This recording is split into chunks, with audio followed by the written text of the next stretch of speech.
Bienvenue dans le Craft Project, une émission de podcast produite par Métiers Rares qui propose des conversations intimes avec des artisans d'art. Un artisan d'art est un homme ou une femme qui choisit de faire apparaître de nouveaux objets sur la planète et consacre à cette tâche son corps, son âme et son esprit avec technique et poésie. Du dernier des Mohicans au néo-artisan, le Craft Project cherche à comprendre comment se construit et se vit une vie d'artisan, pour parler à nos cœurs de faiseurs, de chercheurs de sens et de rêveurs.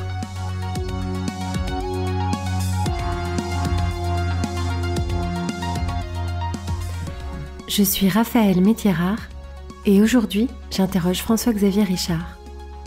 François-Xavier Richard est artisan dominotier. Ce mot, dans son mystère, dit parfaitement la rareté et l'éclectisme de son métier. Disons qu'il décore le papier, qu'il l'imprime, qu'il le peint, qu'il le gaufre, qu'il le fait monter en volume, qu'il joue avec ses propriétés. François-Xavier Richard a créé l'atelier Dauphard pour réinventer le papier peint. Un art qu'il invente donc, mais qu'il voyage aussi et qu'il partage.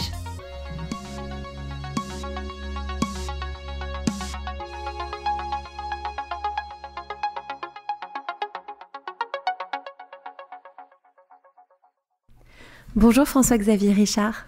Bonjour Raphaël. Qu'est-ce que vous faites dans la vie, François-Xavier ? C'est quoi votre métier ? Je travaille le papier, je conçois et je fabrique du papier peint à la planche. Comment ça a commencé, les savoir-faire dans votre vie ? Comment c'est arrivé cette créativité dans vos mains ? C'est arrivé complètement par hasard, en fait, je me destinais pas du tout à ça. Au départ, j'aurais aimé faire du cinéma, côté mise en scène, scénographie, etc. Et puis du théâtre. Et j'ai fait les beaux-arts, je voulais faire un travail à cheval entre la performance et le théâtre. En sortant de l'école des beaux-arts, j'avais 2 enfants. J'ai postulé comme prof d'art plastique. Et j'ai eu la chance de tomber au moment où, en Anjou, se montait une expérience pédagogique qui s'appelait Métiers-études, dont l'idée était de valoriser les métiers manuels à travers les métiers d'art. C'est-à-dire on essayait de faire comprendre à de bons élèves de collège qu'ils pouvaient utiliser leurs mains pour faire de très belles choses et être dans l'excellence avec les mains. Et donc cette expérience métier-études consistait à créer un parcours aménagé comme on en connaît en musique, en danse, en sport, etc. Sauf que là c'était les métiers d'art. Donc il y avait couverture, plâtrerie, ils avaient besoin d'un plasticien pour monter un atelier de papier peint à la planche. Incroyable, donc c'est un hasard total. C'est un hasard, alors c'est vraiment... Je pense que je dois avoir un ange gardien assez top. Bon, je m'appelle François-Xavier, je pense que François-Xavier était un type pas mal. Pourquoi il est pas mal ? Qu'est-ce qu'il a fait de bien, lui ? Parce que c'est quelqu'un qui avait une ouverture au monde incroyable. C'est ce qui m'a toujours plu chez ce personnage et ce qui me plaît dans ces métiers. C'est de toujours apprendre des autres, quel que soit le biais, que ce soit la musique, que ce soit la peinture, que ce soit la matière, que ce soit les sciences, que ce soit l'agriculture, que ce soit tout ce qu'on veut. Et je pense que c'est quelqu'un qui d'abord se posait la question de ce qu'était l'autre et après arrivait avec son bagage à lui pour qu'il y ait une fusion qui se fasse de ces 2 matières-là et créer quelque chose qui fasse avancer un peu l'humain, quoi. Et les métiers manuels dans votre vie, plus enfant, c'était perçu comment dans votre famille ? Est-ce que vous bricoliez ? Est-ce qu'il y avait déjà des... Alors j'ai un père qui est très très bricoleur, c'est un bricoleur un peu de génie. C'est quelqu'un qui aurait aimé être artisan d'art, qui est de cette génération où on faisait des études avant tout. Donc mon père a fait des études d'ingénieur agronome. Et il aurait aimé être soit agriculteur, soit artisan d'art, dans le faire, dans la matière, dans le contact avec la nature, etc.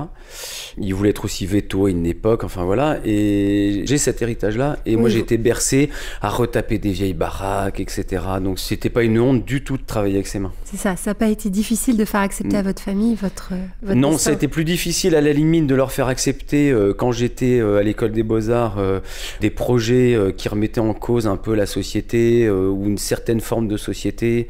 Je m'exposais beaucoup en étant aux Beaux-Arts, je m'exposais pas mal parce que j'ai avancé des idées qui n'étaient pas du tout dans le moule, etc. Et ça leur faisait à la limite plus peur que de travailler une matière et pour eux ça a toujours été noble. Alors comment vous avez appris votre métier de dominotier ?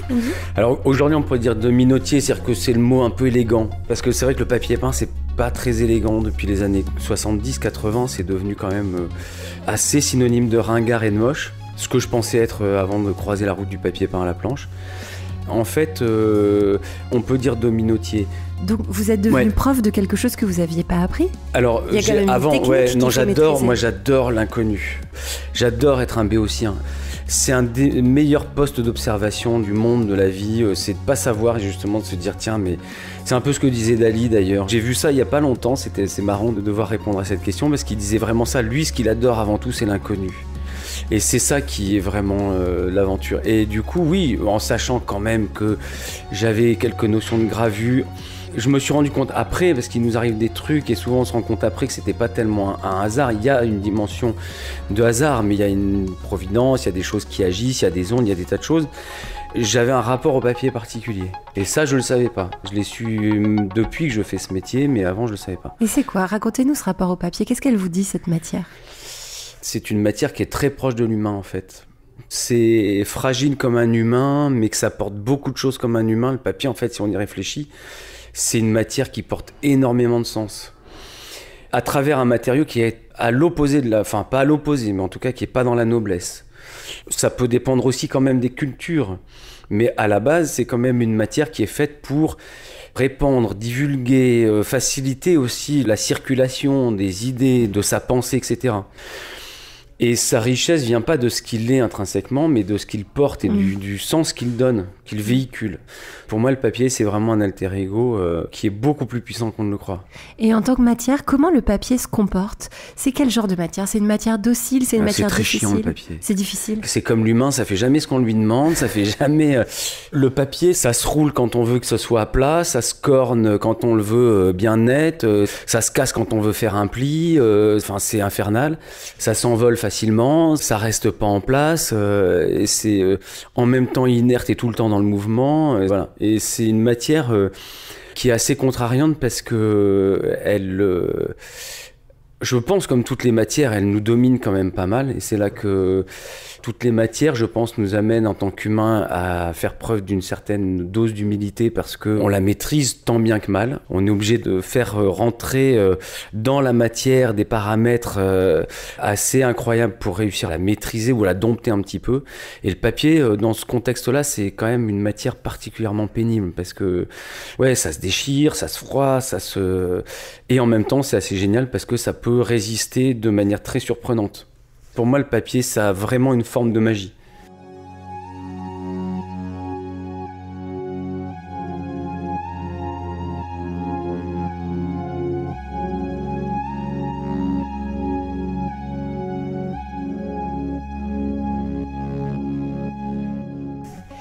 Et alors j'ai compris que votre technique, vous l'avez inventée. Et vous inventez des techniques pour dompter cette matière-là. Mais est-ce qu'il y a eu quand même des anges gardiens, des maîtres qui vous ont guidé sur cette voie-là ? Alors j'ai eu des maîtres vivants ou des maîtres qui ne sont plus de ce monde mais dont l'esprit plane toujours sur des manufactures, enfin, ou des ateliers comme le nôtre. Des gens comme Réveillon par exemple, ou comme Balin, qui sont des grands bonhommes du papier peint au XVIIIe et au XIXe siècle. Bon, il y a mon père, on en a parlé, dans la part d'héritage de l'intelligence de la main. Et j'ai eu des bonnes fées comme Véronique de la Hougue au Musée des Arts Déco, qui est une des personnes qui m'a vraiment aidé au départ à lancer ce projet. Des gens comme Bernard Jacquet au Musée du papier peint de Rixheim. La Fondation Bettencourt-Schuller qui m'a beaucoup apporté, beaucoup aidé, beaucoup entendu, etc. Mais dans le métier lui-même, pas forcément. C'est-à-dire que c'est un métier dans lequel il a vraiment fallu faire un gros travail de recherche. J'ai un peu pagayé dans le vide à des moments et c'est des écrits de personnes et c'est la gentillesse aussi de tous les gens qu'on va rencontrer sur une problématique technique, mais qui sont peut-être pas dans la nôtre. Mais cette curiosité et cette appétence toujours du savoir-faire des autres qui a fait que cet atelier existe et a développé un savoir-faire et des techniques et qu'on continue. Ça fait partie de l'ADN de l'entreprise et de cet atelier de chercher toujours des nouvelles techniques. Évidemment, il y a une base, j'ai quand même appris un tout petit peu. J'ai approché le métier par l'entreprise Moni. D'accord. J'ai passé que 6 mois, mais j'oserais dire que c'est quelqu'un qui était plus à la hauteur de ce qu'était la manufacture qu'avait montée son père et qui a un petit peu vraiment perdu ce patrimoine. Et aussi un maître, c'est le temps et c'est l'histoire. C'est-à-dire que, en fait, j'ai énormément appris. Et j'essaie de faire comprendre ça aux gars, et je dis aux gars parce que c'est quasiment que des gars qui bossent ici, par l'histoire, par les papiers peints anciens qu'on retrouve, etc. Et c'est en les observant et c'est en regardant tous ces papiers anciens, toutes ces techniques, etc., qu'on a appris énormément de choses. Parce que justement, vous utilisez des techniques anciennes. Les machines qu'on voit ici dans l'atelier à Tours, c'est pas des machines modernes. Alors, c'est un peu des deux. L'histoire de cet atelier, c'est de créer un pont entre un monde ancien et le monde d'aujourd'hui. Et je pense que c'est vraiment... moi, j'ai un immense respect pour les anciens, une conscience énorme de la place que l'on doit prendre et de l'importance de notre travail aujourd'hui pour le futur. C'est très important d'être, pour moi, entre ces deux dimensions. Et au niveau de l'outillage, on a fabriqué tous nos outils ici. J'ai un peu commencé par le commencement d'une certaine manière. On a fait avec mon père, on a fabriqué... alors tout est fait avec des matériaux de récup, etc. au départ. Puis bon, on s'est amélioré avec le temps. Mais on a commencé par faire une presse, copie du 18e en bois, etc. Et rapidement, on s'est rendu compte que, en fait, il y avait plein de choses qu'on pouvait remplacer de manière avantageuse avec des outils beaucoup plus modernes. L'équilibre a toujours été de conserver la main comme dernier. C'est vraiment la main qui a le dernier mot. D'accord. C'est la main qui est l'intermédiaire. Le reste, ça ne sont que des outils. On utilise beaucoup l'informatique, toutes les planches sont faites numériquement. Pour moi, c'est qu'un outil, c'est juste une gouge qui avance avec l'électricité, quoi. Grosso modo, c'est pas plus que ça. C'est ce qu'on va y mettre et c'est toute l'intelligence aussi qu'on va mettre en amont pour utiliser cet outil d'une certaine manière et l'adapter à nos savoir-faire. Donc c'est tout ce travail-là qui a été fait. Et alors racontez-nous justement, quand vous avez monté cet atelier, vous aviez quel âge ?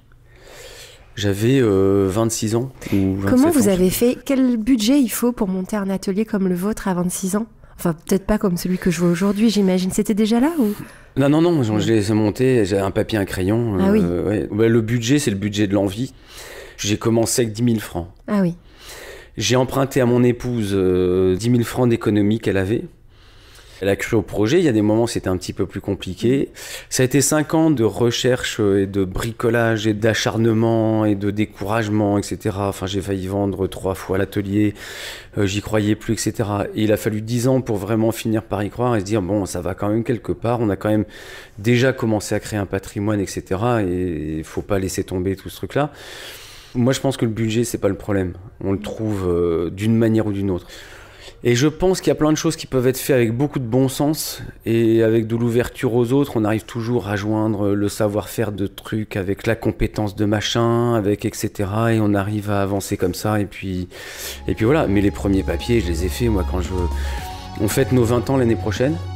J'ai un gars avec qui je bosse là sur la communication, on va faire une vidéo qui raconte les 20 ans de cet atelier et en racontant les premiers gaufrages qu'on a fait, les premières tontisses, enfin dans des choses techniques assez complexes. J'adore les mots techniques que je comprends pas, faut vraiment pas hésiter. Alors tontis repiqué, flocage, etc., gaufrage. Les premiers qu'on a fait, c'était avec des charrues. On revenait à l'ère presque du silex. Au départ, je devrais reprendre Moni. Et heureusement, d'une certaine manière, ça s'est pas fait parce que je me suis pas embourbé dans une espèce de problématique familiale qui aurait été plus pesante qu'autre chose.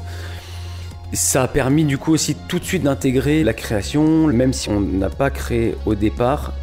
En tout cas, l'esprit de création, la créativité était dès le départ de l'entreprise, de l'atelier, dans sa construction. Parce que vous dites on n'a pas créé au départ, ça veut dire qu'au départ, vous répondiez à des demandes d'autres créatifs, c'est ça ? Au départ, on répondait surtout à des demandes de monuments historiques. Ah oui. Il faut savoir que c'est une technique telle qu'on la pratique. En fait, grosso modo, le papier peint à la planche, c'est un peu la Reuss du papier peint. C'est le jacquard-main pour la soie, c'est... voilà, pourquoi c'est la Reuss ? Parce que l'impression est plus fine, les couleurs sont plus belles. Pourquoi c'est plus beau ? C'est plus beau parce que la matière est plus belle, c'est des matières naturelles, ce qu'on appelle principalement une détrempe, qui est un mélange de pigments en poudre et de colle de peau de lapin. C'est des couleurs qui s'empilent les unes sur les autres. La démarche intellectuelle est toujours plus satisfaisante qu'une quadrichromie, quoi. C'est quand même plus puissant, je trouve, en termes de rendu. C'est beaucoup plus pictural, c'est très mat. Pour moi, il y a tout... J'ai du mal à comparer les deux, c'est vrai, même si de temps en temps, nous, on utilise le numérique, mais comme complément un petit peu, comme jeu complémentaire avec la planche. C'est la Reuss du papier peint. Donc c'est les monuments historiques qui peuvent se permettre... Et en fait, depuis les années 40, cette technique s'est arrêtée, parce qu'on n'avait plus les moyens techniques de fabriquer des planches. En grande quantité ? Non, mais même fabriquer des planches, ça devenait hors de prix. Donc on ne pouvait plus faire de papier peint à la planche quasiment depuis les années 40. Ouais. Les planches, c'est la matrice d'impression. C'est le tampon dont on va servir pour reproduire l'image. D'accord. Les tampons, puisqu'on en a un par couleur. Et c'est ce qui a fait disparaître ce métier. Donc l'origine en fait de l'atelier Dauphard, c'était de dire voilà, on va remonter cette technique, on va proposer du papier peint à la planche. Du coup, au départ, je savais que la demande serait plutôt les monuments historiques. D'accord. Mais tout de suite, venant des Beaux-Arts, etc., puis moi, si on m'avait dit un jour que je serais fabricant de papier peint à la planche, donc artisan d'art et entrepreneur, parce qu'à un moment donné, quand on a même une petite boîte de 3-4 personnes, ça reste une entreprise avec Bien des salariés, sûr. etc. Quand est-ce que votre créativité est entrée en jeu et vous a permis un peu de dépasser la commande? Alors, une fois qu'on a eu fait nos preuves au niveau du savoir-faire, parce que vraiment au début, il faut imaginer quand on propose un savoir-faire sans rien en savoir, sans rien en connaître, et même les personnes pour qui ce savoir-faire est destiné, c'est compliqué parce que moi j'avais aucune connaissance du marché, rien. Donc je montais une boîte sans même savoir où je mettais les pieds, ni techniquement, ni rien. Donc je faisais des bourdes avec les décorateurs et tout, des trucs bon, qui me font rire aujourd'hui, mais voilà, et c'est toujours ce côté béotien en même temps. C'est quoi une m'a... bourde avec un décorateur, par exemple? Bah, j'en ai une belle une fois où j'avais entendu parler de David X et j'ai pris mon téléphone, j'ai appelé David X à Paris et j'ai dit bonjour madame, j'aimerais parler à monsieur David X. Et puis elle a ri, elle a dit mais monsieur, ça fait 10 ans que monsieur David X est mort. Normalement, j'étais censé savoir dans le monde de la déco que David X était mort dans les années 80, enfin un peu plus de 80, mais voilà. Mais ça a été aussi moteur, cet esprit de cette innocence. Ouais, d'innocence et vierge de tout préjugé sur le métier, etc. Et donc ça a été après ces preuves faites sur les monuments historiques, puis cet apprentissage du métier à travers les monuments historiques, les documents anciens, qu'on a commencé à se dire, bon bah là, quand il y a des projets qui se présentent de création, on y va. Et, il faut que les gens comprennent que le papier peint, il y a un certain papier peint qui n'est pas celui qu'ils imaginent, quoi. Il y a des vrais beaux papiers peints, et c'est ce qu'il faut qu'on leur fasse comprendre. Par chance, il y a un retour aussi du papier peint, c'est redevenu à la mode depuis maintenant une dizaine d'années. Et voilà, donc ça fait que depuis une dizaine d'années maintenant qu'on mène des expériences, soit de collaboration avec des designers ou des artistes, soit en création propre ici à l'atelier. Au bout de combien de temps vous avez commencé à pouvoir vivre de votre travail correctement? Bah, moi j'avais un peu le feu parce que quand j'ai monté ma boîte, j'avais mon 3e enfant. Donc à 27 ans, j'avais 3 enfants et une baraque à retaper pour loger ces 3 gamins. Une femme chanteuse, artiste aussi, donc c'est pas forcément des métiers non plus qui... Pas toujours très régulier, pas d'héritage familial, pas de tout ça, donc fallait y aller, quoi. Ouais. Et du coup, j'ai quand même passé 1 ou 2 ans où j'étais pas rémunéré du tout, et puis après j'ai vécu assez longtemps au SMIC, et puis voilà, mais ça fait maintenant depuis une bonne dizaine d'années que je vis à peu près dignement. Mais bon, c'est pas des métiers dans lesquels on fait le choix de l'argent. Non, bien sûr. C'est clair.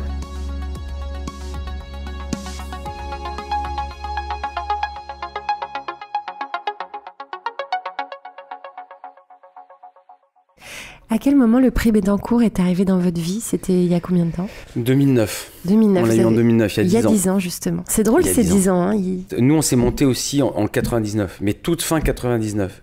Comme là, on va fêter nos 20 ans, je voudrais que la Fondation soit à nos côtés. Et oui, et c'est vrai que la Fondation Bettencourt a fêté ses 20 ans cette année. Et ouais, elle a fêté ses 20 ans cette année, donc on est vraiment sur le même tempo.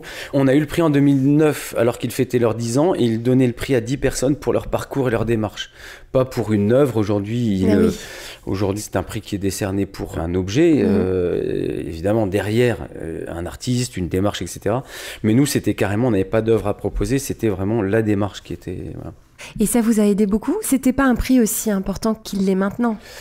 C'est le moment où ça commençait aussi un petit peu à prendre de l'importance. Qu'est-ce que vous avez fait avec cet argent à cette époque? Vous avez acheté une nouvelle machine? Je l'ai mis dans l'entreprise pour travailler. Alors je sais plus, à l'époque, on travaillait sur une nouvelle presse ou un truc comme ça. Je crois qu'on fabriquait une nouvelle presse, ouais. Et puis ils nous ont aidés aussi après parce qu'on avait un projet.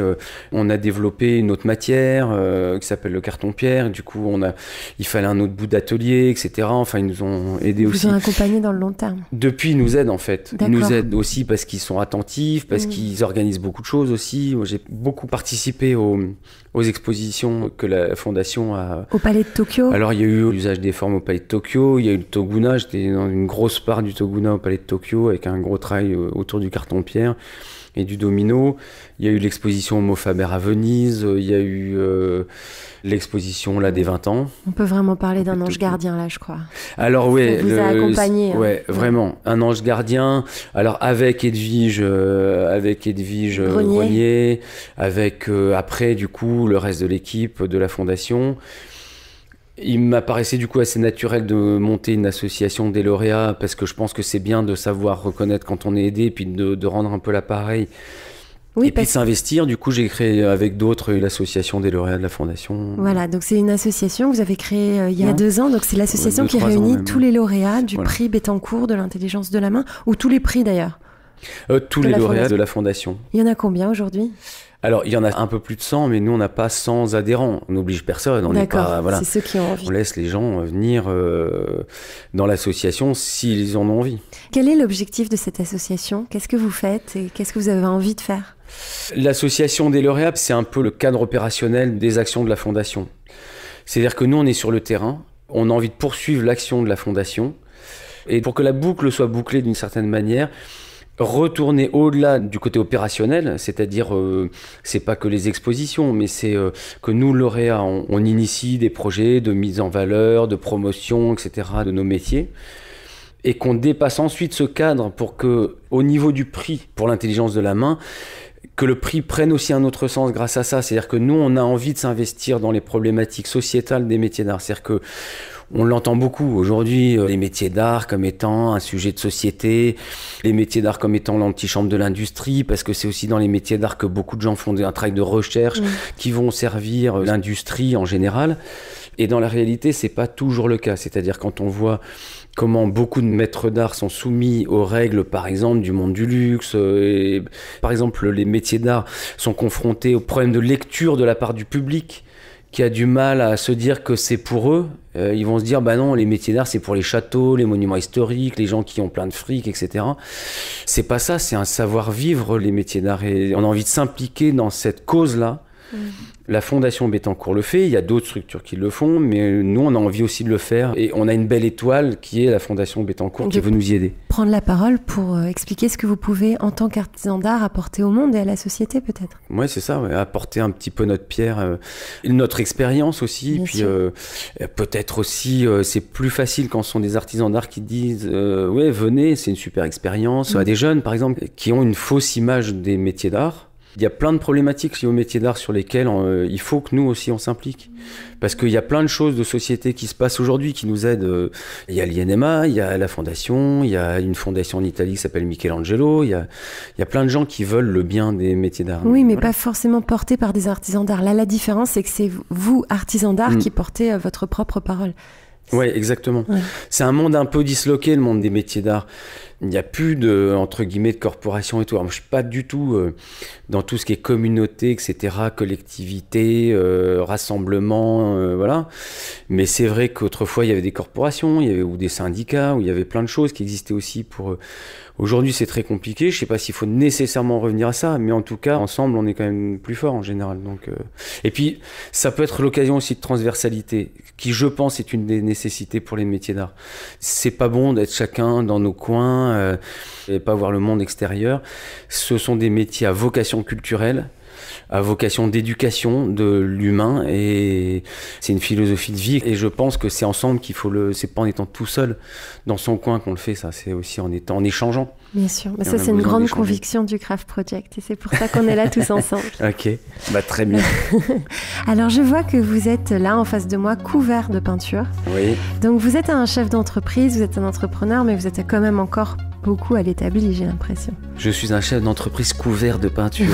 Tant que c'est pas de goudron et de plumes, ça va. Mais moi, c'est ce qui me plaît. Je veux pas que cet atelier devienne un atelier que de production, de production à grande échelle. Je serai en contradiction complète avec ce que je suis et ce que je veux. Donc, il y a des moments, évidemment, je suis habillé à peu près proprement, ça m'arrive dans la journée, mais quand ça dure trop longtemps, j'étouffe, quoi. J'ai besoin d'être en contact avec la matière, ça c'est évident. Vous avez mal où le soir après une journée à l'atelier? J'ai envie de dire que j'ai mal partout sauf aux mains. Oui. Ouais, on a mal partout, on est debout toute la journée. Il y a vraiment un seul endroit où j'ai jamais de crampes, quasiment, où j'ai jamais vraiment de douleur qui m'empêche de faire quelque chose, c'est les mains. Mais les avant-bras, parce que en plus, moi j'oscille entre beaucoup l'ordinateur et l'atelier. L'ordinateur, tout ce qui est graphisme, c'est des douleurs dans tout le bras. L'épaule droite, ça peut être l'enfer, etc.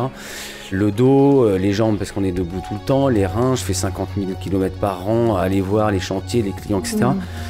J'ai assez souvent mal à la tête, tout ça, mais non, les mains, c'est curieux, mais les mains sont préservées. Ouais, elles sont préservées, elles sont épargnées.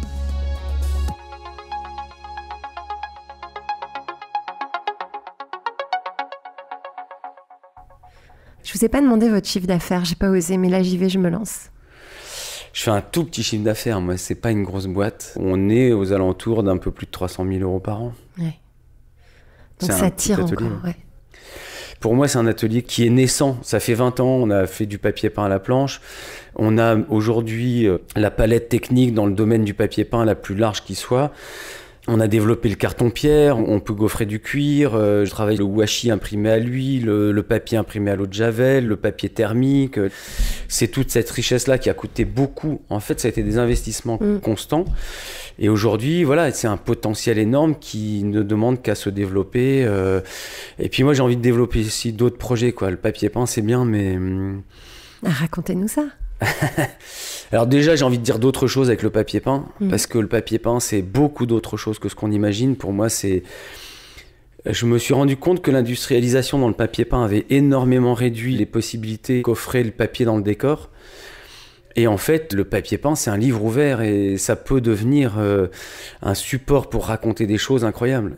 Ça peut être aussi un support pour raconter l'architecture ou pour l'accompagner, où on a oublié beaucoup de choses avec le papier. On l'a cantonné à un produit vraiment, j'aime pas ce terme de produit, un produit de décoration qui permet de couvrir des surfaces de manière efficace, et on a complètement oublié toute la poésie qu'on pouvait y apporter. Notamment, il y a une chose qu'on a complètement oubliée, c'est que on oublie qu'on découpe et qu'on colle du papier peint. Et donc, quand on fait un décor en papier, on n'a jamais dit qu'il fallait en tartiner tous les murs. Nous, on a des décors, par exemple Napoléon III, où c'est un jeu de découpage, où c'est 1000 morceaux de papier qui constituent un décor. Et donc, c'est un support pour raconter plein de choses. Et donc, alors ça, c'est un truc, moi, que je vis beaucoup dans les monuments historiques et que j'adore, c'est qu'il y a toute une démarche d'enquête, etc. En ce moment, par exemple, on fait le sujet papier peint par excellence. Pour moi, c'est la maison de Proust, enfin, la maison de Tante Léonie.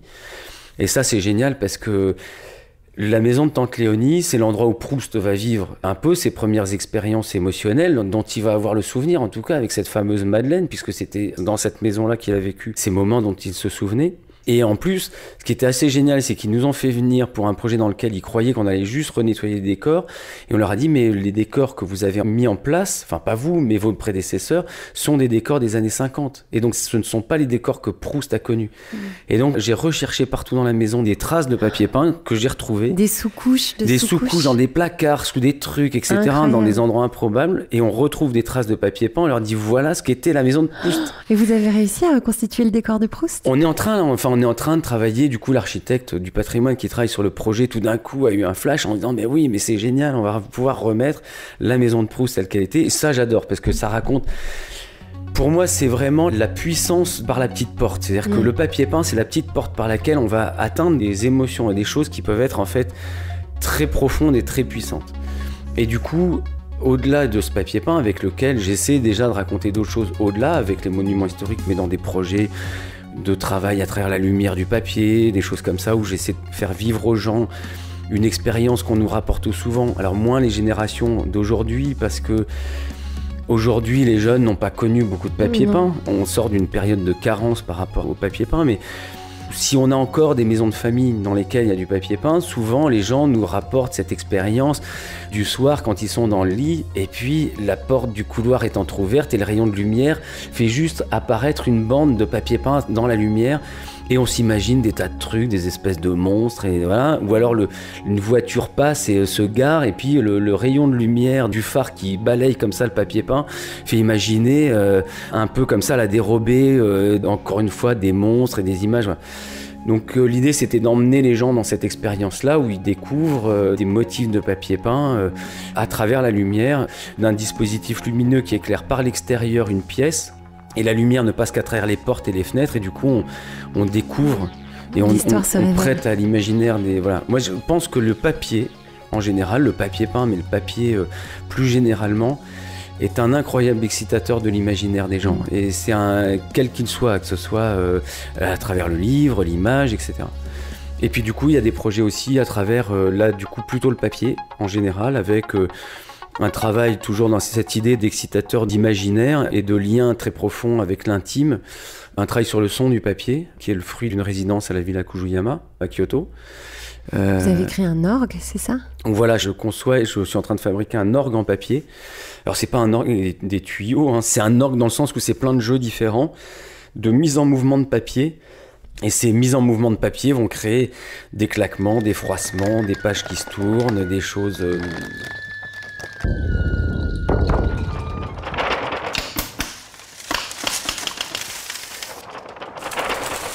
Qui disait ça l'autre jour aussi, je voyais ça dans son rapport au papier, au livre, le rapport à l'odeur du livre. Pour moi, c'est un peu ça, là, le son du papier, c'est un peu cette idée aussi qu'on a avec l'odeur du papier. Quand vous achetez un livre, très souvent, le premier truc que vous faites, on se plonge le nez dedans. C'est très sensuel comme matière, en réalité. En fait, ouais. Moi, ce que j'adore dans cette matière, c'est que c'est une matière qui ne paraît rien et qui apporte beaucoup de choses, quoi, qui est en fait, une fois encore, qui est un vecteur incroyable, quoi.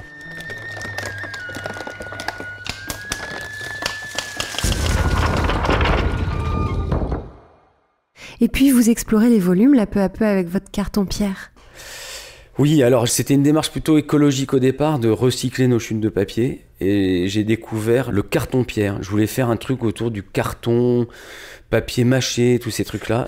Le carton-pierre, on en connaît sans le savoir. Le carton-pierre a été utilisé jusqu'à la fin du 19e siècle. Et souvent a été utilisé pour faire des décors. On pense que c'est du stuc ou du bois gravé, du plâtre ou du bois, mais en fait c'est du papier mâché. Alors du papier mâché avec chacun sa petite recette aussi et tout ça, mais le carton-pierre c'est un mélange de papier mâché, de pigments et de colle naturelle. Et c'est un matériau qui a aussi sa forme de magie. Parce que c'est un matériau qui change d'état en fonction de... En fait, quand on le met dans l'eau, il est souple comme un cuir. Et quand il sèche, il redurcit comme de la pierre. Donc déjà, du carton-pierre, c'est presque un truc d'alchimiste. Enfin, ça, c'est assez étonnant.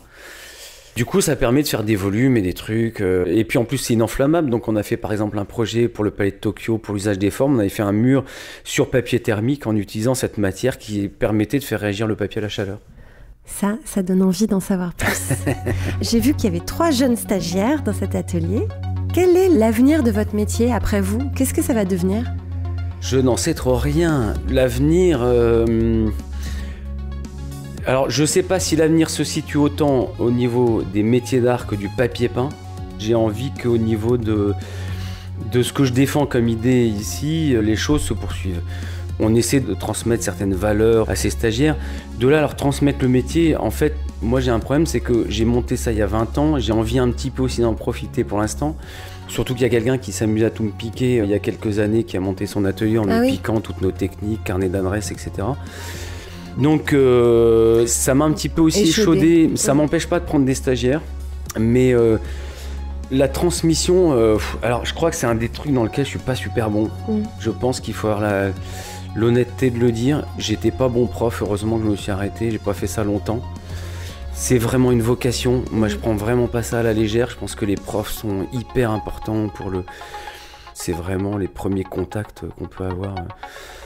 J'ai essayé de leur transmettre ce que je peux. L'avenir du métier, j'ai 2 enfants qui s'y intéressent d'assez près, qui sont en études là maintenant. L'un qui est dans le design et l'autre qui est dans archi d'intérieur, design, graphisme. Je crois qu'ils ont baigné dans le truc sans que je m'en rende compte plus que ça. Ayant vu beaucoup d'histoires familiales qui tournaient vinaigre, j'ai surtout pas voulu ça pour mes enfants.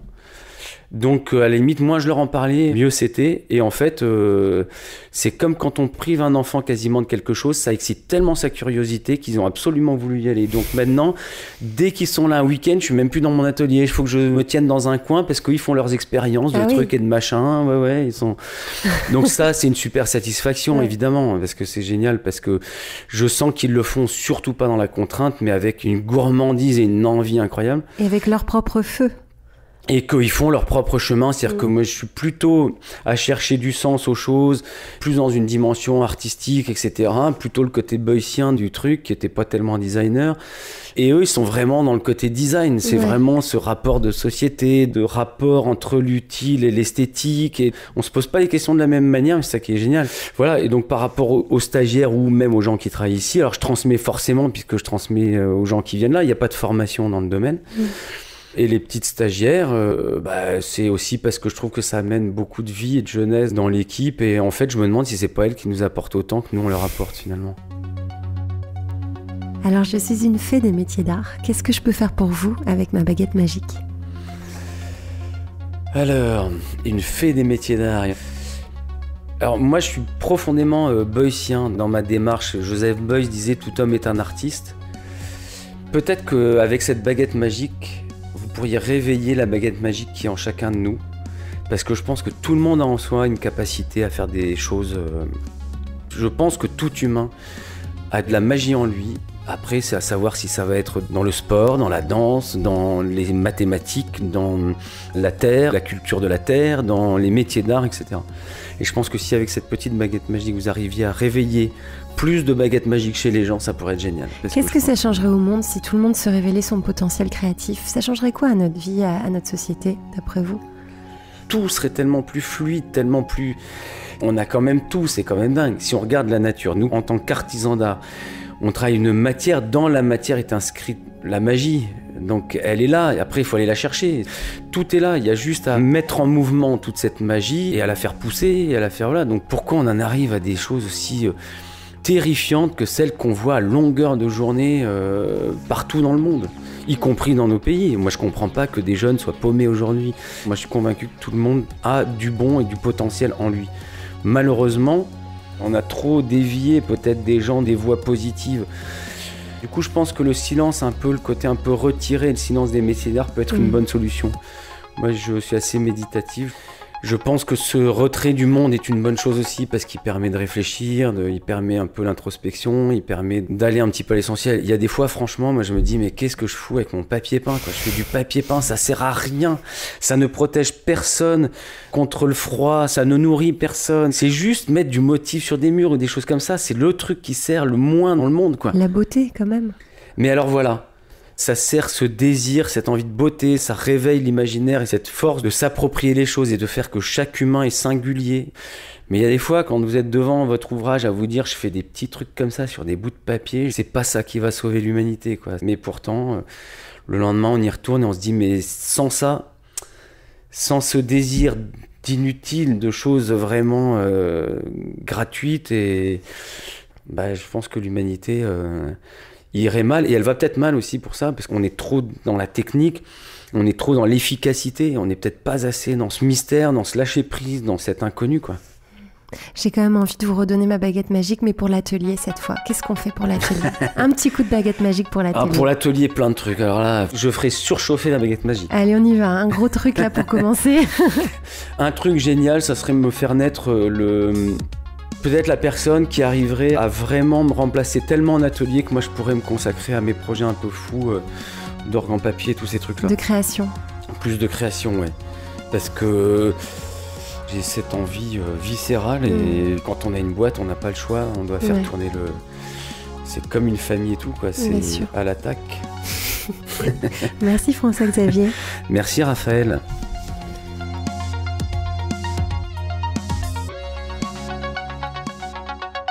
Métiers Rares est un studio de craft thinking. Le jour, Métiers Rares imagine et bâtit des ponts entre les métiers d'art et les marques. La nuit, Métiers Rares produit des podcasts qui célèbrent l'excellence et la créativité des humains. Si vous avez aimé ce podcast, dites-le nous avec 5 étoiles. Abonnez-vous, parlez de nous. Suivez-nous sur Instagram @métiers-rares. Suivez-moi sur Instagram @RaphaëlMétiers-Rares. Cet épisode du Craft Project a été copiloté par Pierre Salagnac. La signature musicale a été créée par Velvet Stairs. Je remercie Philippe Calvérac pour le montage minutieux et le mixage exigeant.